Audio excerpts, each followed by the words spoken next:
Bonjour, chers fans NBA, chers fans NRT. Nous sommes le 18 septembre 2022.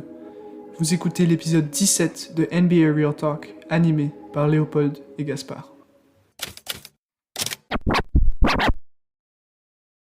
Ouais.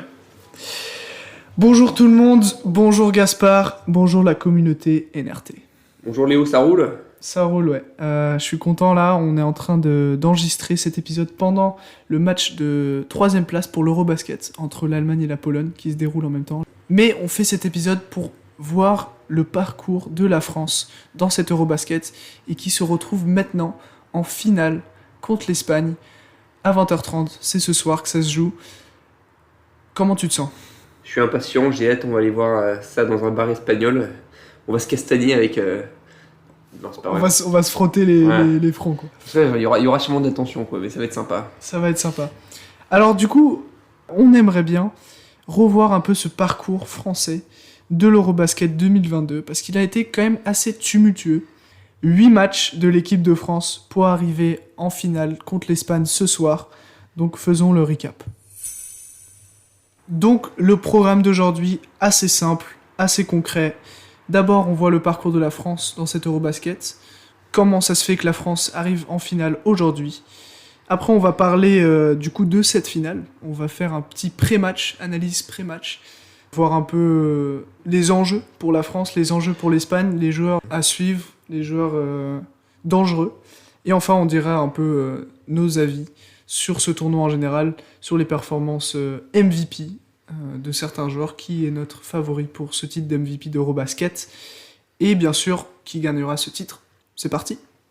Vamonos. Alors, premier match, France-Allemagne, 1er septembre. Ouverture de ce tournoi pour la France contre l'Allemagne. Une défaite contre le pays hôte qui est l'Allemagne. Merci. Juste des premières impressions par rapport à ce match, juste en général. Je pense qu'on a été cueillis à froid par une équipe qui était surmotivée et c'est ça, ils avaient leur public derrière eux. Les Français on pas parfaitement rentrés dans la compétition et voilà, on s'est fait avoir par une belle équipe d'Allemagne, un beau collectif qui a fait un beau tournoi. Ouais, c'est exactement ça. Les Français un peu, mis dans le bain froid directement. Mais après, on s'est bien rattrapé contre la Lituanie. Victoire 77-73. Grand match des deux stars, Fournier, Gobert, ils ont pris les choses en main. Et après ça, un match assez décevant contre la Hongrie, malgré la victoire. Est-ce qu'on a vu certaines des faiblesses de cette équipe de France dans ce match ? Ah mais tout à fait, on a bien vu là, même sur le match face à la Lituanie, juste avant, que les Français ils étaient pas au top de leur forme, quoi, parce que c'est des nations ils ont le niveau pour leur mettre une belle raclée. Et là, on était sur les 2 matchs, on était plutôt fébriles. Et voilà, on a clairement montré que on n'était pas les favoris. Je veux dire, il fallait vraiment se battre, ouais. Ouais, il fallait se battre. Et si on voyait plus loin dans la compétition, il fallait vraiment faire un step-up qu'on a fini par faire plus tard. Mais ouais, c'est ça. Contre les deux équipes, ils montraient beaucoup de cœur, surtout l'Hongrie. Aucun joueur notable, que ce soit vraiment en Euroleague ou en NBA. Tu oublies Dadislav Lobovic. Ah pardon, ouais, ça m'est passé outre. Mais voilà, donc vraiment une victoire un peu... qui aspire pas trop de confiance, quoi. Mais 4e match de poule, on s'est bien rattrapé. La Bosnie-Herzégovine menée par Musa et Nurkic. Gaspard me grimace. Mais... ouais, donc c'est les 2 joueurs qui ont mené cette équipe, qui ont battu du coup l'équipe de France en préparation pour la Coupe du Monde 2023. Et là, la France prend sa revanche, 81-68, une victoire nette. Ouais, sur ma pure, là. Décisive. Ouais, premier match où vraiment la France a fait le taf, tout le monde a pris ses responsabilités. Et là, c'était propre, là, ça a donné confiance pour attaquer bien le match suivant face à la Slovénie et un certain Luka Doncic. Ouais. Et quel Luka Doncic c'était, hein. Et quel match aussi. Ouais, quel match. Dernière partie de poule pour remporter, du coup, s'il gagnait la 2e place dans la poule. La poule très difficile, du coup, avec l'Allemagne, la Lituanie, la Bosnie, la Slovénie et l'Hongrie, un peu moins forte. Mais vraiment 5 équipes très fortes. Et du coup, au final, qu'est-ce qui s'est passé pour cette équipe de France ? Et ben, c'était une défaite, un match très très serré tout le long du match. On a même, à la mi-temps, je crois qu'on avait l'avantage pour un petit point, quelque chose comme ça. Et bon, après, vous connaissez l'OVNI qui est Luka Doncic, il s'est mis à nous sortir des paniers à 3 points venant de nulle part. Mais vraiment, c'est sa spécialité, mais c'était des shoots qui n'avaient aucune cohérence. Même pour lui, quoi. Ouais, c'est ça. Même pour lui, c'était fou. Et qui finissent forcément par rentrer. Et donc, du coup, ce match, on a beau l'avoir perdu, j'avais plutôt l'impression que il y avait un peu une satisfaction.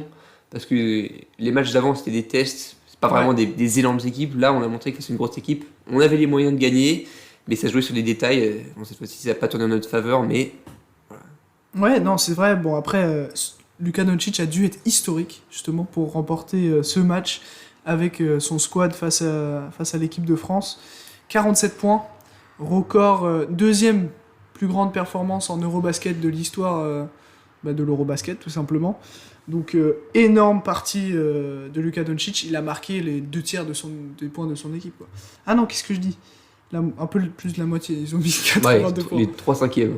Allez, les 3 cinquièmes. Merci. Ouais. Mais voilà, donc comme tu dis, l'équipe de France a été bonne de deux côtés du terrain. Et au final, ils n'ont pas réussi à arrêter la menace qui est Doncic. Une défense rude et des défenseurs très bons. Ouais. Donc en France, on a Gobert évidemment, mais on a aussi les Albici. Voilà, Tarpé, c'est des gars qui se donnent à fond en défense, et malgré tout, ça l'a pas empêché de pointer 47 puntos, comme dirait Gaspard. C'est vraiment un sacré craquitos. Hein. Non, c'est vraiment un craquitos. Alors, enchaînons sur du coup les huitièmes de finale, les quarts de finale, les demi-finales. La France qui finit 3e de cette poule, du coup, derrière l'Allemagne et la Slovénie en première place, fait face à la Turquie. Tirage favorable, hein, parce qu'on aurait pu s'attendre en finissant 3e à avoir une mauvaise équipe, mais une méchante équipe, mais non, finalement... La Turquie, ils sont pas méchants. Mais ils sont quand même... ils sont quand même bons. Ouais, on l'a bien vu sur cette partie. Qu'est-ce qui s'est passé dans ce match, pour faire court? Mais un match de folie. Pour tout vous dire, moi je croyais vraiment que là c'était la France, là on allait... C'était plié, quoi. Ouais, je croyais que c'était plié. On a fait encore une fois une bonne première mi-temps, mais un troisième quart-temps catastrophique. Avec, j'ai déjà dit dans le dernier épisode, mais Furkan Korkmaz qui était vraiment... Qui s'est transformé en Steph Curry. Steph Curry, tout à fait. Vous savez, ceux qui écoutent. Ouais, mais c'était vraiment une fin de match de folie. Et où finalement les Turcs ont eu plusieurs occasions de tuer le match, puisque la France, on a manqué d'adresse et tout. Ouais. À 15 secondes de la fin, il y a Teddy Osman qui a 2 lancers francs. Il les rate, ouais. Il rate les 2. Et forcément, ensuite, il y a Gob Gobidou qui nous fait un énorme dunk, un énorme dunk juste avant la sirène. Et dans les prolongations, même les prolongations, c'était fou, hein, c'était serré jusqu'au bout. Et au final, Terry Tarpé qui nous fait une interception qui vient de sauver les Bleus. Une interception, c'est surtout une perte du ballon de Korkmaz.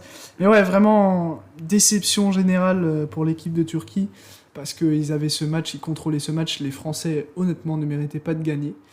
Et voilà, grâce à des lancers francs notamment, on a pu remporter ce match, on a échappé belle. Mais c'est pas pour autant qu'ils ont fait les mêmes erreurs, les Français, face à l'Italie. Et on a encore eu de la chance de s'échapper. Parlons vite fait de ce match contre l'Italie. C'est encore des lancers francs qui nous sauvent. Où le meneur de l'équipe italienne, Fontecchio, le meneur en termes de points, le meilleur joueur, rate 2 lancers francs.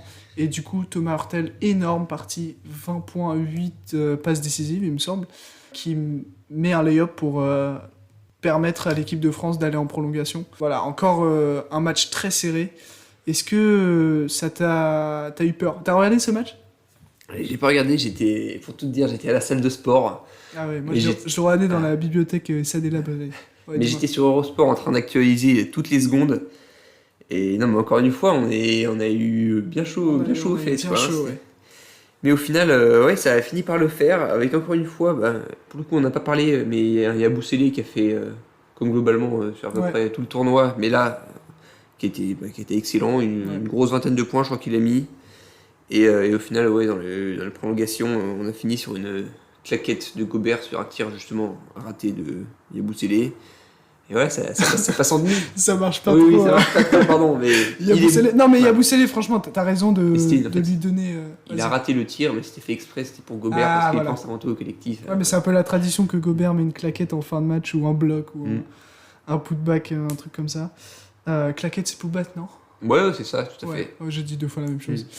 Mais non, c'est vrai, Yabusele est énorme sur ce tournoi, mais c'est vraiment Thomas Hurtel qui nous a porté, quoi. Ah oui, oui. Vraiment non, 3 points après 3 points, pas de ballon perdu, alors qu'il fait pas mal de ballons perdus en général. Donc franchement, grâce à lui et le collectif en général, Terry Tarpe qui est toujours présent là, niveau énergie, niveau défense, niveau rebond, même niveau points. C'est un joueur impressionnant qui fait beaucoup de petites choses sur le terrain, donc vraiment Terry Tarpe, Hurtel et Yabusele nous mènent, et pas Evan Fournier, et Gobert, oui. Bah, Gobert, Fournier, là, c'est vrai que il s'est fait exclure parce qu'il avait 5 fautes en fin de match, mais malgré tout, quand même 17 points. mais Fournier, sa défense, elle est atroce. Ouais, non, c'est sûr qu'il a été. Ouais, il a beau être le capitaine, c'est censé être un leader par l'exemple, mais c'est pas son tournoi le plus beau qu'il ait fait en équipe de France, quand on pense aux Jeux Olympiques. Mais malgré tout, je pense que dans les vestiaires et tout, ça reste un. Oui, c'est ça. Non, mais bien sûr, Evan Fournier, on serait pas là sans lui. Hein. C'est pas une question, mais c'est pas lui sur le terrain, c'est pas le numéro 1. C'est pas le numéro 1. On a oublié d'en parler, mais on a eu un peu de chance de tomber sur l'Italie. Ah oui, aussi, bien ce sûr. match. Ah oui, pardon. Parce que j'ai oublié de l'évoquer.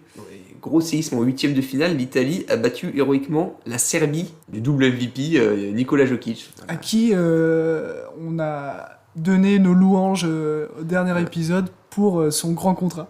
Et lui tombe face à une équipe d'Italie, quoi. Bah, l'Italie, ils ont quand même un cœur. Hein. Mais ils ont un cœur, c'est ça, c'est la squadra Pazzola. La squadra. La Azul et Forza. Forza. Oh là là là là. Je mélange l'italien et l'espagnol. Bon. Non, et d'ailleurs, justement, à propos de la souris. Ouais, la souris. Les souris, quoi. Ils ont mis 16 sur 38 à 3 points, donc voilà, grosse perf, quoi. Ouais. Bravo collectif. Bravo. Et aussi, quand même, bravo à Doncic. Contre la Serbie, du coup. Ouais, bravo à Jokic, pardon. 32 points en rebond. En tout cas, c'est pas de sa faute si son équipe est éliminée, quoi. Il était peut-être juste un petit peu seul. Ouais. Et bon, c'est un peu également le cas de Luka Doncic, qui, à lui, était éliminé. Tu fais des bons parallèles. Ouais, c'est bien, ouais. En quart de finale par la Pologne. Pologne, inattendu. Et la Pologne, merci, la Slovénie, parce que du coup, la Pologne, nous, on se l'est tapé. Ah. Et on leur a pointé 41 points d'avance dans cette demi-finale. Incroyable. Vraiment un parcours facile, comme tu disais, de la France, parce que la Turquie, on a un peu de chance. L'Italie, ça devait être la Serbie. Et maintenant, la Pologne, ça devait être la Slovénie. Les Slovènes étaient favoris pour le titre, ils ont gagné en 2017. Luka Doncic, comme on dit, en force. Ils nous ont battus en poule. Luka Doncic 47 points, donc vous pouvez imaginer ce serait quoi le résultat. Et même l'équipe slovène est forte, quoi. Ils ont des joueurs d'Euroleague, ils ont Goran Dragic qui est quand même un vétéran bon, quoi. Et toujours en force, et c'est un bon leader. Mais bref, voilà, donc une victoire convaincante contre la Pologne pour passer du coup en finale. C'est ça, grâce à ça, on attaque sereinement la finale face à une nation dont on n'a pas encore parlé jusqu'ici, l'Espagne. L'Espagne, vous connaissez l'Espagne? Moi je sais pas. Brillamment guidé par Lorenzo Brown. Et les frérots Juancho là. Hernan Gomez. Ouais, Willy, Juancho, Hernan Gomez. Mais moi j'ai une petite question pour toi, Gaspard. Où est passée la Grèce de Yannis Antetokounmpo et des 3 frérots? Elle est passée où là? Eh ben la Grèce, elle était bien présente dans ce tournoi. Hein. Ils ont brillamment passé les poules, brillamment passé les 8e, mais finalement, eh bien ils ont perdu en quart de finale. Ouais, ils ont perdu contre l'Allemagne, voilà. Oui, c'est ça. Giannis Antetokounmpo, excellent, meilleur scoreur du tournoi, je crois, ou quelque chose comme ça. Oui, meilleur scoreur du tournoi, 29 points par match. Qui finalement se font renverser par les braves Allemands qui, à la maison, montrent qu'ils sont capables de tout. Genau. Oui, c'est ça, une équipe allemande menée par Schröder, menée par Franz Wagner, Daniel Theiss, Andreas Obst, le shooter de Berlin, de Bamberg, je sais pas. De Ulm. De Ulm, ouais, peut-être. Et en tout cas, il est chaud. Ouais. Mais voilà, du coup, ils font tomber les Grecs, et du coup, les Allemands font face aux Espagnols en demi-finale. Et vous voyez le résultat, malheureusement. Moi je suis franco-allemand, donc voilà. Les Allemands tombent face aux Espagnols et on a une belle finale devant nous. Et ça t'évite d'avoir le cœur. Ouais, le cœur fendu en deux, quoi. Voilà, c'est ça. Partagé en deux entre deux équipes. Avec un petit peu de chance, tes deux équipes de cœur gagnent aujourd'hui. Voilà. Donc là, l'Allemagne, on va regarder le résultat après. Mais la France, c'est pour maintenant. Donc on va passer à notre prochaine partie où on va justement analyser cette finale de l'Eurobasket 2022. Donc ça fait un moment qu'on en parle maintenant de cette finale. On va enfin l'aborder, exactement. Commençons tout de suite dans le vif du sujet. Qui est le meilleur scoreur de cette partie pour toi ? Et ben moi je pense que ce sera Lorenzo Brown. Pourquoi ? Parce que en France, je trouve qu'on a plus de densité dans l'effectif et donc beaucoup plus de scoreurs potentiels. Là où au niveau de l'Espagne, ils ont 3-4 gars, ceux qu'on a cités tout à l'heure, qui sont capables de mettre plus de 10 points par match, mais là où en France on en a 12 quoi. Ouais, non c'est ça. Bon peut-être pas 12, mais en fait moi ce que je vois dans le jeu de la France par rapport à l'Espagne, c'est un jeu beaucoup plus collectif. Donc oui, il y a plus de ballons perdus, et c'est ça ce qui a été un problème dans ce tournoi, donc je pense que c'est vraiment un point où il faut faire attention pour les Français, les ballons perdus, de pas faire la passe de trop quoi. Faire la passe de plus, mais pas la passe de trop, si vous voyez ce que je veux dire. Par rapport à l'Espagne, qui eux jouent plus en pick and roll, du coup, parce que Willy et Juancho Hernan Gomez et Lorenzo Brown, c'est les 3 stars, et eux ils jouent plus en pick and roll du coup. Soit c'est les 2 grands qui vont au panier, soit c'est Lorenzo Brown qui pull up ou qui fait quelque chose. Donc c'est un style de jeu qui est très différent, donc moi je pense que c'est la défense qui va faire la différence. Je pense que la défense française est plus forte que l'espagnol. Ouais, donc moi je pense que c'est la défense, mais aussi c'est comme le basket, c'est une finale, c'est l'effort, c'est les nerfs, c'est... Oui, tout à fait. Pour revenir sur les nerfs, on a un passif avec l'Espagne. Je crois en 2015, il y a le fameux coup de poing de Nicolas Batum. Ah oui, oula. Ça c'était... Bon, c'est pas une action très, très propre, mais ouais. C'est toujours... Il y a une tension en fait, il y a une tension, quand il y a France-Espagne, que ce soit au foot, au basket encore plus je dirais. C'est vraiment une énorme rivalité. Il y a une grande rivalité. Ils ont des joueurs un peu hargneux, genre Rudy Fernandez, qui a 38 ans, qui lui a tout vécu avec la sélection, qui je pense a dû faire à peu près tous les matchs contre l'équipe de France, donc ouais. Il y a des rivalités bien précises. Bon après, ouais. Après l'équipe de France est quand même très nouvelle. On a quand même juste Evan Fournier, Rudy, Thomas, Cabarro. Bon, pas si nouvelle que ça, mais la moitié du roster quand même, c'est leur premier gros tournoi. Quoi. Et voilà, donc on va voir de quoi est fait l'équipe française, leur caractère ce soir. Un score final. Score final, ça va être un match. Il n'y aura pas énormément d'adresse. C'est parce que ça va être avant tout très tendu, beaucoup de nervosité. Il y aura même des layups ratés. Ouais, c'est une bonne analyse. Ça, ouais, belle analyse. Non, et en gros, c'est une victoire française à la fin. On va prendre de large un tout petit peu dans les 2 dernières minutes. On va gagner 76-70. Waouh. Voilà. Ok, ouais, c'est un bon score. Moi, j'étais métamorphosé par ton analyse, du coup. J'ai pas pensé à mon score, mais moi, je dirais, dans les 70, je pense que t'as raison. On va moins marquer, mais moi, je dirais plus dans les 60 même. On va dire une petite claquette de Rudy Gobert à la fin. Et on va mettre un petit 67-64 pour la France, pour l'équipe de France. Sur une claquette de Gobzilla. Du Gobzilla. C'est ça. Et enfin, dernier petit jeu, parce que vous savez qu'on aime bien les prédictions ici à NRT. Qui sera le MVP de cet Eurobasket ? Pour toi, Gaspard. Après avoir fait une analyse rapide, très rapide, des forces en puissance, je vais dire Lauri Markkanen, le Finlandais, okay. Pour récompenser un bon parcours de l'équipe de la Finlande, chuté face aux Espagnols. Ouais. Et lui, il était bon. Hein. Il était bon, c'est lui qui a mené son équipe. C'est un bon pick, pourquoi pas. Moi, je vais dire Dennis Schroeder, parce que je suis content pour lui, il vient de signer avec les Lakers, après sa grosse performance face à l'Espagne, malgré la défaite. Sur le tournoi, il est autour de 22 points, 7 passes, 2 rebonds à 51% du tir et 90% du lancer franc. Donc franchement, très beau tournoi pour Dennis.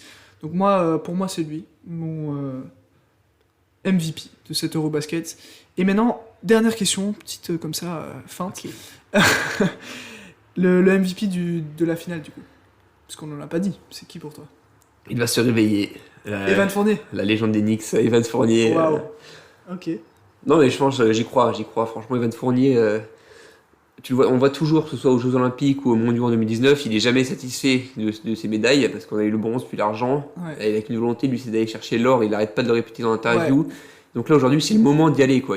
Là, faut qu'il se prouve. C'est une opportunité à ne pas rater, il va aller nous mettre. Je pense qu'il peut aller vraiment peut-être pas 30, mais 25, voilà, ouais. c'est ça. S'il est bon, s'il a son shoot, on sait qu'il va shooter. Et s'il les met, on n'est pas à l'abri d'une grosse performance d'Evan Fournier. Et pour moi, ça va être Yabusele. Vas-y. Yabusele. Un choix franchement honorable, hein. C'est logique. Dans la continuité de son bel euro. Voilà, finir en apothéose. Très beau mot, ça. Donc voilà, on vous publie cet épisode au plus vite, 2 heures avant cette finale maintenant. Et bon match, Gaspard. Bon match, Léopold. Que le meilleur gagne. Pour la France. Hein. Ouais, tout dans l'esprit du sport. Ouais, parce que si on a un objectif, et qu'on regarde les effectifs... Oui, le but c'est quand même qu'on gagne, oui. Ouais. C'est ça. On peut pas perdre, ce serait décevant. Ce serait décevant. Allez, bisous la team. It's been real. Peace. Ciao. Yeah. Wow. J'ai aucun mot qui m'est passé par la tête pour dire au revoir.